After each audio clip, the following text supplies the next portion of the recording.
You know, ride shares are extremely popular, but the problem is that people are a little too trusting when they get into a stranger's car.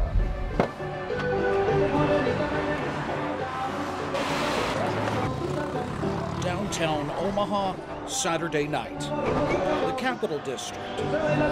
Yeah! Big crowds mean big money for rideshare drivers.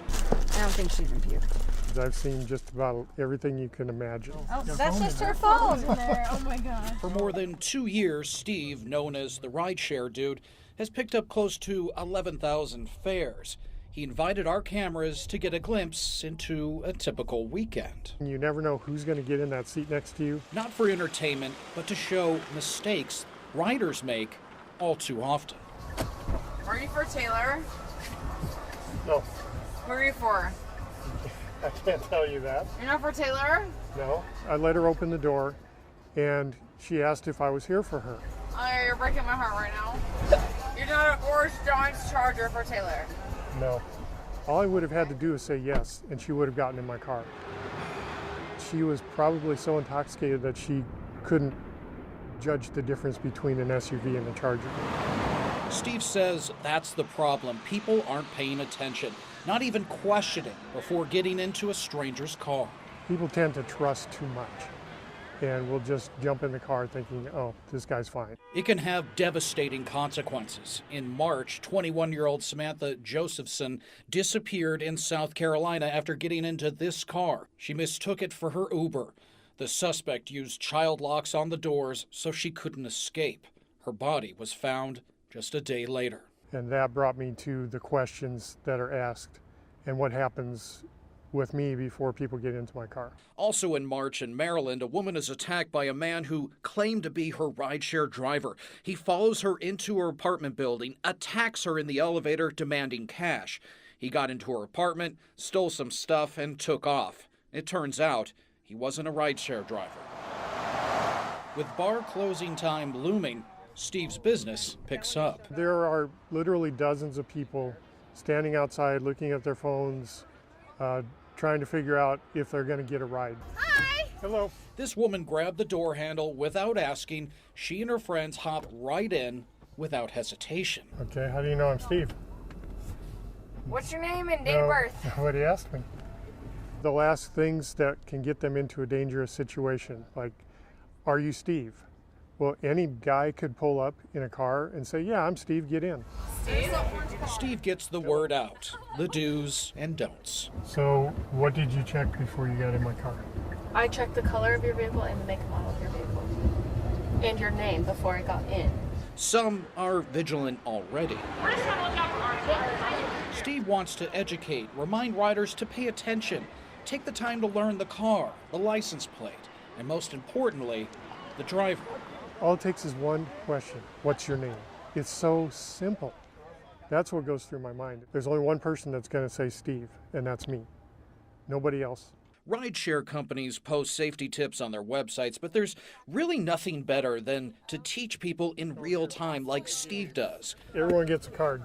You never know, you might need them one day. Jeff Van Sant, 3 News Now.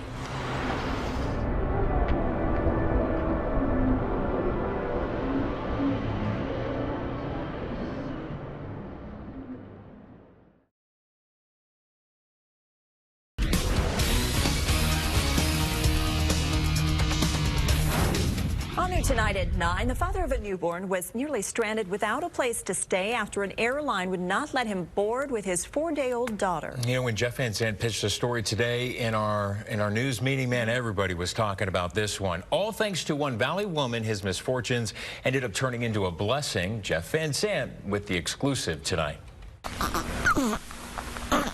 This is little Ruandria. Her father, Ruben. They're staying with this woman. You want to sit up and say hi? Joy. It's dinner time, isn't it? It's a weird living arrangement because they just met. Ruben's daughter was at Banner in the NICU. Joy is a volunteer there. And I sat down and was rocking her when her father came in.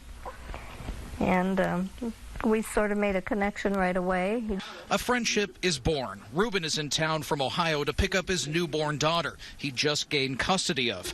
Joy drives him to the airport when his daughter is just 4 days old. I explained to the airline, I was going to have to fly back with her. They told me the policy was to make sure that I had some kind of documentation from the hospital saying that she was clear to fly. I got all that. He showed us banner documents giving him the green light to fly, so he gets his ticket, makes his way through security, but at the gate, Ruben is turned away. He's flying Frontier. It turns out the airline has a policy that a baby must be at least 7 days old. He's in a bad spot. I can't sleep in the airport with a newborn. You know what's going to happen. They'll take my baby away from me. With no place to go, he calls Joy. I'm coming to get you, and I'm going to take you home. So I'm thinking, taking me home, she's going to drive me back to Cleveland. But she actually brought me to a house. She's been feeding me, making sure me and my baby's all right. I thought, are you crazy? I thought if I tell anybody this, they're going to think I'm insane. Ruben is booked on another flight and will head out soon, but this new bond is something Joy and Ruben, At least my daughter has a grandma now, will never forget. She's just beautiful and wonderful. She's been so good. And I'm going to really miss her when she's gone. She could have said it's your problem and hung up the phone. So, I thank her. I thank God for her and the staff at the hospital. Such a wonderful feel-good story. So we reached out to the airline, who tells us that Ruben has been rebooked on a flight that will leave here in Phoenix tomorrow, and that they've waived any charges for changing that ticket. Guys, back to you. Knox County is vast. There's just over 8,000 people that live here. It's extremely rural. There's only about 5,000 registered to vote. Now, getting to a polling station used to be a chore. It would take sometimes 30, 40 miles to get where you needed to go to vote. That changed just a few years ago. Joanne Fisher is checking signatures of mail-in ballots. I scan that barcode, and what I can do then is I go into the system to compare the signature. She's the elections commissioner for Knox County in northeast Nebraska. I started here in 1975. It's 45 years. I worked in that office. I had worked with election when it was paper ballots that you counted by hand. Knox County is big, sparsely populated. Voting in person is a chore, driving sometimes more than a half an hour to get to a polling station. We've had people that were registered back in the 70s never voted because they didn't have a way to get there, didn't understand the chance to get an early voting ballot. In 2018, the county began to transition to mail-in voting. Joanne says she saw drastic changes from the more than 5,600 eligible voters. I can tell you that one precinct had 5% in a primary.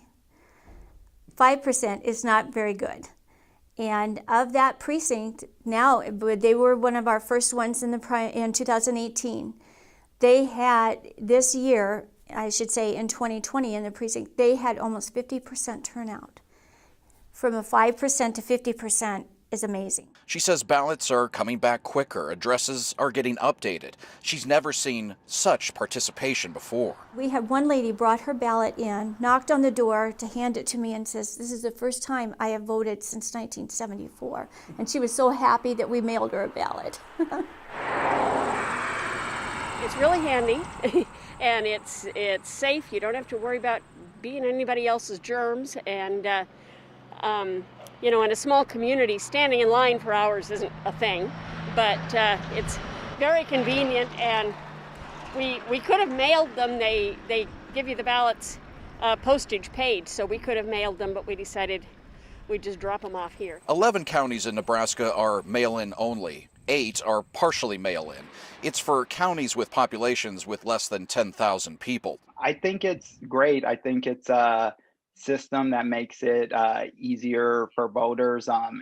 We see turnout usually goes up when people are voting by mail. Brad Christian Salas is with Civic Nebraska. Come across a name you don't know, having that chance to let me go Google this, let me find out some more information about it.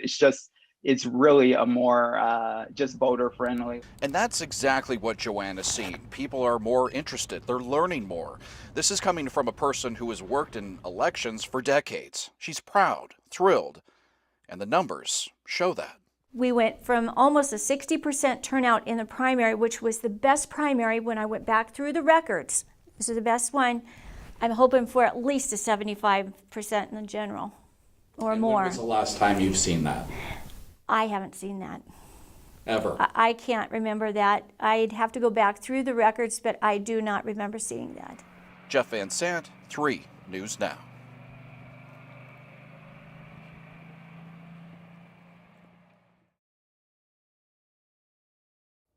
Drugs like meth plague our streets. More than 250 pounds seized in Omaha last year.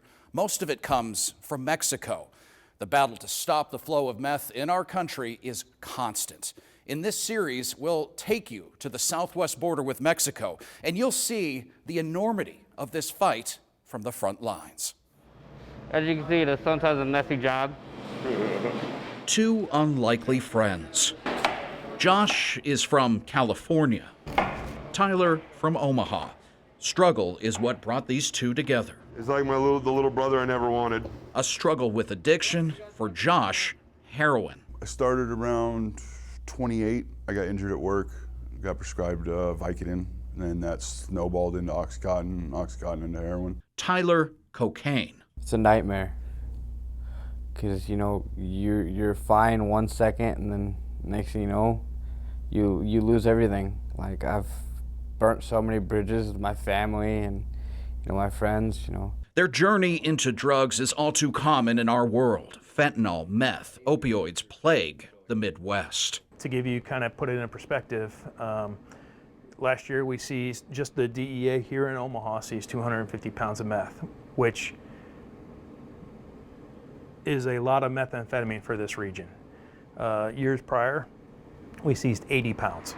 Omaha is a ripe target. If you look at the geography of, let's say, Omaha, you have I-29 running north and south, and I-80 running, major pipeline running east and west. Omaha sits right at the crosshairs of those 2 interstates. A spider web of dealers, transporters, a drug pipeline that spans thousands of miles, and most is traced back to Mexico. The vast U.S. border is the battlefield. 3 News Now investigators traveled to the San Diego sector of the border. Omaha 183 Bravo eastbound. From a bird's eye view, You'll see the terrain start to rise. To ocean. It is a cat and mouse game. To land. Let's go. We have a high rate of seizures and violations that our officers are trained to detect. And experience what it's like protecting our southern border. We've been discovering tunnels since the early 90s. Deck secured? Yep. Thank you. We begin our journey at the mouth of San Diego Bay. Just looking ahead, there's probably a good 50 plus boats, and it's a Monday afternoon. Riding with U.S. Customs and Border Protection. They're responsible for protecting 931 miles of California coastline and a short boat ride away from Mexico. If it was a nice clear day, we'd see Tijuana. It's just over 7 miles. Here, any boat can be suspect, from drugs to human trafficking. This last fiscal year, we had the largest number of seizures in several fiscal years. Crews like this patrol in fast boats. Because oftentimes, we're in a tail chase, or we have to play catch up. We work off of intelligence. We work off our aircraft spotting targets that are most oftentimes far offshore. Here you can see one such chase. Boats and aircraft chase this drug boat, eventually catching up and snagging the smugglers. But a lot of it gets through. They go as far out as 200 nautical miles. A large Ponga style, it's an open platform Mexican fishing vessel, which is very capable of high speed, 40 plus knots, and carrying upwards of 3,000 pounds total, to include cargo, whether it's people, it's narcotics, and or fuel. And they'll take enough fuel with them to go up to San Francisco. The cartels are always using very interesting tactics. One of them is to use fast, swift boats to come up onto a beach like this, then quickly run to a waiting car. So oftentimes our beaches are littered with these smuggling vessels because it's not worth it for the smugglers to try to recover a beach landing and go back out to sea and then back to Mexico. Sometimes it's an impossible task. Drug cartels use spotters at the mouth of the bay, high up in an area like Point Loma. Watching the movement of law enforcement and smugglers can be anyone. It's not obvious. There are several instances where the smugglers hire American citizens, United States citizens, to sit on top of the boat to try to make us think that it's just a mom and pop, or they could use kids on board. The seizures can be massive. In 2019, more than 284,000 pounds of cocaine, nearly 102,000 in marijuana, 51,000 pounds of meth. It's hard to really get a sense of the vastness of the area they cover. You feel like a needle in a haystack. So much to cover. And it's not just these boats. You have helicopters overhead, fixed-wing aircraft, all working together to keep this sector safe and to continue the cat and mouse game. And their job is to circumvent us, to deliver their product, whether it's humans or some type of cargo like narcotics, and it's our job to identify them. Tomorrow, we take you to the busiest port of entry in the Western Hemisphere, where thousands of cars and trucks and semis cross every single day, and how border agents have to be able to find a needle in a haystack. Jeff Van Sant, 3 News Now. The southwest border is home to the busiest port of entry in the Western Hemisphere. Thousands of cars, trucks, semi-trucks cross every single day, and the drug cartels try every which way to get their product in. Border agents face a daunting task of trying to find it. You're getting a bird's-eye view of the vast southwest border. From the scorching heat of the desert in Arizona to mountainous, rugged terrain, to the picturesque California coast. In the San Diego area, you can see countless buildings, warehouses, and housing on either side of the border. The U.S. Border Patrol says it's perfect cover for smuggling drugs. The cartels it seems like they have an endless supply of money, and they have nothing but time, and they come up with some really innovative ways to smuggle their product into the country. San Ysidro Port of Entry is our largest vehicle crossing in the U.S.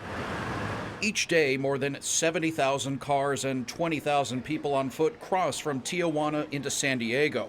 It's one of the largest ports of entry in the Western Hemisphere. With that kind of volume, agents use their instincts, their training, to pick out anything suspicious. Well, first of all, their itinerary. What are they doing in Mexico, where they're going, those kind of questions. And that kind of prompts their behavior. Sometimes there are nervous signs. People are typically nervous when crossing the border, so you got to be able to get past that regular nervousness and find out if there's more to it. Vehicles carrying drugs or smuggling people look like everyone else, and each day they try to cross into the U.S. This is a 2008 Jeep Wrangler that was seized this past Friday. This Wrangler was containing 13 pounds of methamphetamine. Drugs can be stashed anywhere, inside the dash, in the seats, the engine, the tires. As we go back, we're looking at the rear panels, we're looking at the tires as well. And then in this case, this compartment and this concealment was in the rear quarter panels with access through the rear lights. So this rear light, our officers had to look for signs, of tampering, removed it, and then we saw the packages. Even with people, they can be found hidden in all sorts of compartments. Today, we see a car brought in for inspection. 2 people trying to illegally cross are found in the trunk. They are taken inside along with the driver. The driver gets further inspected. We do a personal search of their person. And the undocumented aliens that are trying to come in without the proper entry documents, they become material witnesses to the smuggling event. So we hold them, we interview them. This entry is just part of it. Mexico is the second largest exporter to the United States behind China. Hundreds of billions of dollars every year. A lot of goods come through a port like this. We average approximately 3,500 to 3,600 trucks a day. We do take down a lot of narcotic seizures, mostly marijuana here. And when we do get one, it is a huge load. For the most part, they use a truck and trailer, so they're able to get in thousands of pounds at a time. A daunting task, 3,600 tractor trailers, Agents can't inspect them all. We have to utilize our targeting skills in advance. We require all the importers to file their entries 1 hour in advance. Gives us an opportunity to review the paperwork, review the commodities, see if there's any uncommon anomalies there. Fiscal year 2020 saw a growth in seizures according to the Border Patrol. 68,000 pounds of meth in 2019. This year, 141,000 pounds. 76, 77. Marijuana still a big exporter, 313,000 pounds this year, over 3,000 pounds of fentanyl. It's an ongoing struggle, one these agents try to combat every day. The battle is never ending. As long as there's a demand, there's a supply. We have such a bad drug problem in this country that we're keeping the cartels and other drug trafficking organizations in business. In part 3 of our series, The War on Drugs from the Border to Omaha, we get a first-hand look at the new border wall and how the cartels have perfected the art of digging tunnels, creating a direct pipeline into the United States. I'm Jeff Van Sant, 3 News Now. The southwest border is a hotbed of drug smuggling, from the ports of entry to sophisticated tunnels built by the cartels to defeat the border wall. Every day brings something new from the cartels, and agents continue the uphill battle of trying to stop them.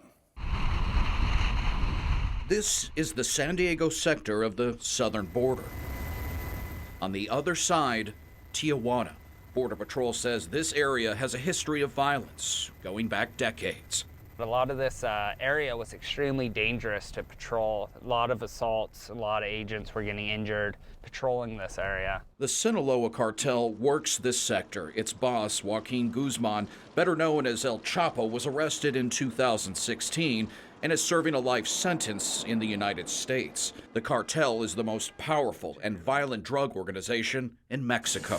People that say that it's not a war, I would beg those people to get on the internet and search what's going on in Mexico. We're talking tens of thousands of people are dying every year from cartel violence. If that's not a war, I don't know what is. The cartel is the largest smugglers of drugs into the U.S., drugs that will eventually make their way to Omaha. We've been discovering tunnels, trying to beat our infrastructure since the early 90s. And just recently here in San Diego, we discovered the world's longest tunnel that was most likely used for narcotic smuggling. Tunnels like this have been discovered in this sector of the border. Some are sophisticated networks defeating the border wall by going underneath. The cartels it seems like they have an endless supply of money, and they have nothing but time, and they come up with some really innovative ways to smuggle their product into the country. The tunnels pop out on the U.S. side, in most cases into a warehouse, and there's a lot around here. This area is also known where a lot of tunnels are discovered. They're able to blend in with the local traffic and a lot of the warehouse buildings, and a lot of the intel that we gather is just from people seeing stuff, you know. If something's out of place, you know, normally, you know, see something, say something. In our visit in February, we're shown the new border wall. You'll notice on the south side, bordering Mexico, we have an 18-foot steel bollard fence with 5-foot anti-climb plate. We have about roughly 150 foot of an enforcement zone, but then throughout here we also have stadium-style lighting and we have remote video surveillance. And then we also, on the north side, we have the 30-foot steel bollard-style fence. A cornerstone of President Trump's push to increase security along the southern border. The San Diego sector includes 14 miles of new fencing. Just to give you the idea of the scope and pace of this operation, all this behind me, about 2.5 miles, wasn't here just a year ago. When we visited in February, construction was still underway. It was completed this summer. It's cost around $153 million. The San Diego sector is the most fortified across the southern border. This wall system, the border infrastructure system, gives me time. So that's one of the issues. When you don't have any infrastructure, individuals could drive straight across the border, they could run straight across the border, they could pass drugs and other weapons or anything you can imagine. It replaces decades-old fencing. This kind of shows how the infrastructure has changed throughout the years. This right here, they doubled up during the construction time, but this was really only about 6 to 8 feet. This is the corrugated steel they were talking about, the old Vietnam-style landing mat. Agents say smugglers use basic power tools to defeat it. We got all these ends, like all these upside-down U's cut. That was all from power tools. They would come, they wait for the fog to roll in, and they would make these cuts, and then when Border Patrol agents aren't around, drugs and illegal traffic would go through. While the new wall does provide more of an obstacle to smugglers, the California Border Patrol says there was at least 18 breaches or attempted breaches in a single month last year. Agents say with the new wall brings interesting new tactics. Maybe a 16-year-old kid was using a remote control RC car to drive drugs across, and they were loading into a duffel bag. Whether it's going through a tunnel, coming across in a vehicle, crossing in a backpack, flying it through, little hang gliders. Now they're using drones. I mean, there is no end to their imaginative skills. It's a cat and mouse game, changing constantly. No matter how hard the fight to stop the drugs, the flow of dangerous narcotics continues, plaguing communities across the country. There's a lot of land to cover and a lot of different ways that drugs are coming in, and we simply just can't stop it. From the southern border, it gets dispersed across the country and here in the Midwest. To give you put it in perspective, last year we seized, just the DEA here in Omaha seized 250 pounds of meth, which is a lot of methamphetamine for this region. Years prior, we seized 80 pounds. A problem that just won't go away. The only way we win this is we got to have people stop wanting it. In our next segment, we go from the border to Omaha. We examine the impact the drug war has on our city and our state and the toll it has taken on so many lives. Jeff Van Sant, 3 News Now. In the early 1990s and early 2000s, meth was king here in the Midwest, especially in small farming communities where needed chemicals were easy to come by. But then production moved to Mexico after a massive crackdown by authorities here in the U.S. The result, cheaper and more potent meth on our streets. Omaha 18 from pad 6, fear only 36, making bay departure 13015, good for takeoff. 3 News Now has taken you on a journey to the southwest border with Mexico. Looking at the drug war, the fight against smugglers bringing in untold amounts of meth, cocaine, marijuana to our streets. We're talking tens of thousands of people are dying every year from cartel violence. If that's not a war, I don't know what is. That war is raging across the United States. Get down the hallway right now! And right here in Omaha, like so many other cities, drugs have their victims. It's a nightmare. Because, you're fine 1 second, and then next thing you know, you lose everything. Like, I've burnt so many bridges with my family and, my friends. Tyler got addicted to cocaine. The first time I took it, it was, I got sick. And then, I wanted that rush, And so I just kept doing it and doing it and doing it. His entire life has been affected by drugs. He suffers from cerebral palsy and scoliosis. His mother was a drug addict. When I was younger, like in my early teens, I was always in that why me aspect.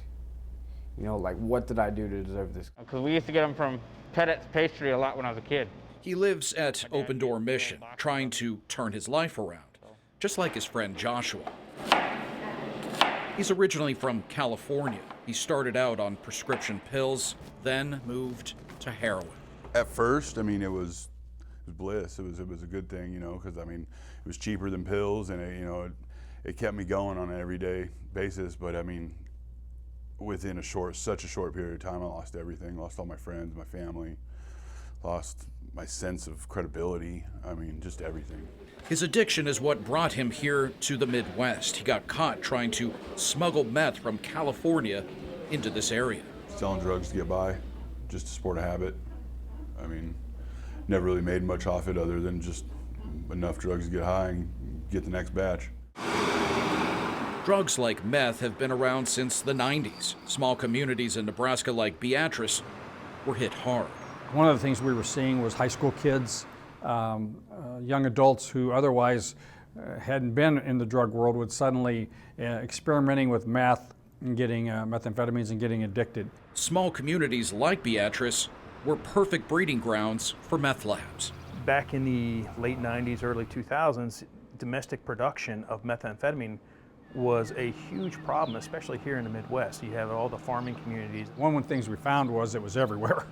And we literally could put out as many investigators as we could afford and buy as much meth from drug dealers as we could because it was everywhere. Beatrice Police Chief Bruce Lang led the fight against meth in his town. Eventually, drug enforcement got tougher across the U.S. Production tapered off in the 2000s, but not without consequences. The Midwest was dealing with 7,000 to 8,000 small toxic labs a year to now the mega labs that are going down in Mexico that are producing thousands of kilos, developing a higher, purer, more potent product than any domestic lab here could have ever fathomed producing. I have 453 dosage units out of this right here. Stopping the flow is never ending. You kind of put it in perspective.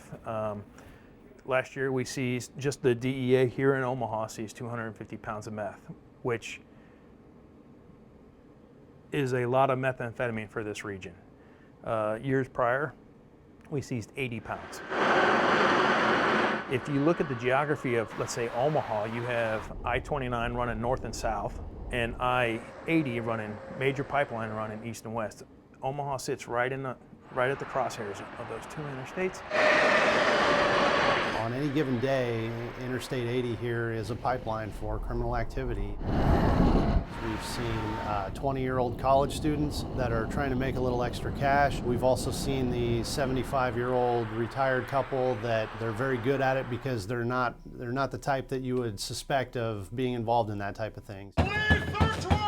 While the drug war rages, so does the fight to help addicts. That brings us back to Tyler. If I don't have something to do, I'll go nuts. And Joshua. The little brother I never wanted. That's my bodyguard. They're trying to return to normal life, helped by those around them at Open Door Mission. I'm pretty positive that I'm going to be able to stay with it this time. I mean, for me, like I've been wanting to get clean for 3 or 4 years now, you know, if not longer. It's just the sickness, it's getting over that.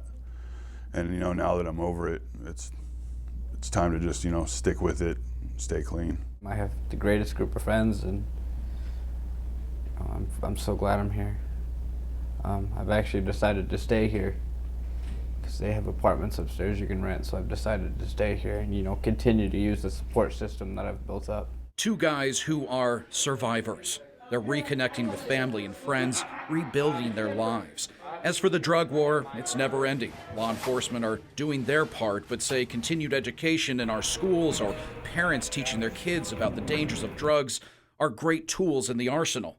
But at the end of the day, the United States has a nasty habit, an insatiable appetite for drugs. The only way we win this is we got to have people stop wanting it.